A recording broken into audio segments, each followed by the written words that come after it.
Gimana caranya mengubah uang 10.000 jadi uang 100.000? Halo guys, balik lagi sama aku Dia Sataya, seorang YouTuber pemula yang bahas tentang edukasi finansial dan juga pengalaman-pengalamanku selama aku kuliah, dari beasiswa, lomba, dan sampai juga penulisan karya ilmiah.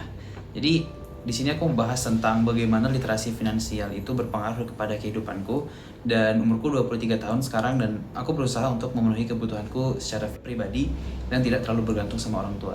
Ini melatih kedisiplinanku untuk mengelola keuangan dan juga bertanggung jawab atas pendapatan dan juga pengeluaran aku. Selama aku kuliah, selama 4 tahun itu, aku berhasil mengumpulkan sekitar 47 sampai 49 juta dari perlombaan, pekerjaan, beasiswa, dan kerjaan lainnya yang mana aku gunakan untuk membayar UKT dan juga memenuhi kebutuhan-kebutuhan selama aku kuliah.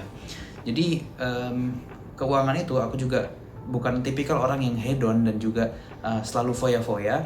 Jadi aku menginvestasikan pengalaman dan hasil pekerjaan itu ke investasi leher ke atas, artinya lebih kepada pendidikan, pelatihan-pelatihan yang membuat aku lebih berkembang, misalnya kayak pelatihan bahasa Arab dan bahasa Inggris, kemudian aku juga ikut pelatihan penulisan esai dan juga karya tulis ilmiah, kemudian aku juga bayar untuk pelatihan terapi alternatif, dan masih banyak yang lainnya.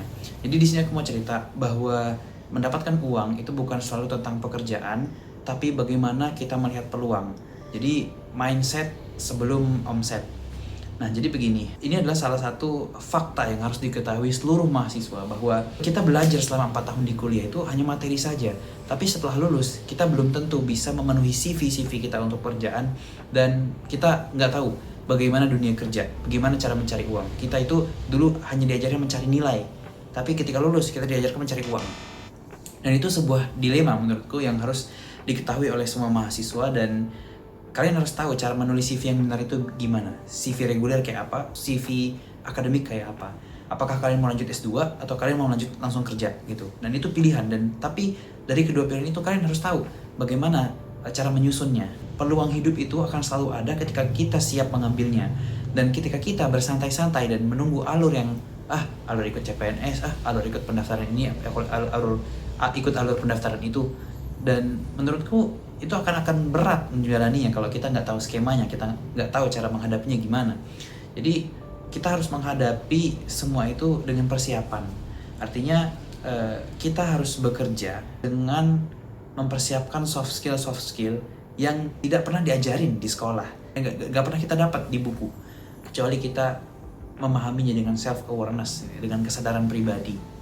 Dan ketika kita sudah dapat pekerjaan, atau ketika kita memilih melanjutkan pendidikan di S2, dan kita harus siap menghadapi semua tugas, menghadapi semua pekerjaan dengan profesional.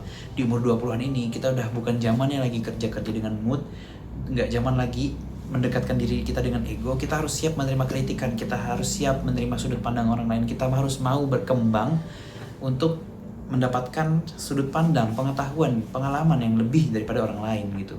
Jadi aku juga termasuk orang yang suka kerja, suka ngonten dengan mood, dan itu sangat buruk. Sifat bekerja dengan mood itu sangat buruk. Jadi kita harus bekerja dengan profesional. Ada sebuah rumus yang menurutku itu bakal mengubah mindsetku ke depan terhadap pekerjaan dan juga dunia perkontenan ini. Jadi rumusnya itu adalah event dikali reaksi sama dengan hasil. Jadi event ataupun kondisi eksternal yang kita nggak pernah ketahui dikali reaksi kita, bagaimana kita bereaksi, apakah itu positif atau negatif, adalah sama dengan hasilnya. Misalnya kita menemui sebuah kemacetan di jalan dan reaksi kita sangat buruk dan kita kesal, akhirnya hasilnya adalah mood yang kita bawa ke pekerjaan kita sehingga hasil pekerjaan itu menjadi jelek. Beda halnya dengan kita menghadapi kemacetan dengan senyuman atau mendengarkan musik atau kita memurojaah hafalan, kemudian kita membawa reaksi positif, aura yang sangat nyaman ketika ke pekerjaan, dan hasil pekerjaan dengan mood yang nyaman itu akan menjadi lebih baik gitu. Itu adalah rumus yang aku rasa aku dapat pelajaran itu dari coach bisnisku, dan itu sangat berpengaruh. Jadi kesimpulannya adalah semua pekerjaan itu bergantung pada mindset dan mental. Kalau kita punya mindset yang bagus, punya mental yang kuat menghadapi sebuah pekerjaan, kita pasti akan berkembang di sebuah bidang. Mungkin di umur 20-an ini kita banyak bisanya ya, banyak hal-hal yang kita bisa. Tapi kita lupa menjadi spesialis karena kita terlalu sibuk menjadi generalis. Makanya umur 20 ini nggak apa-apa jadi generalis, banyak hal bisa A, bisa B, bisa C, bisa olahraga, rajin belajar, rajin ngaji, rajin ibadah, kemudian juga rajin kerja gitu, nggak masalah ya.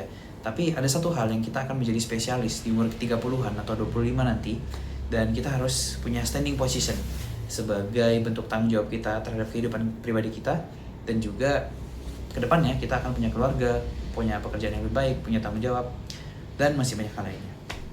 Mungkin itu aja dari aku. Sampai jumpa di konten selanjutnya. See you next time.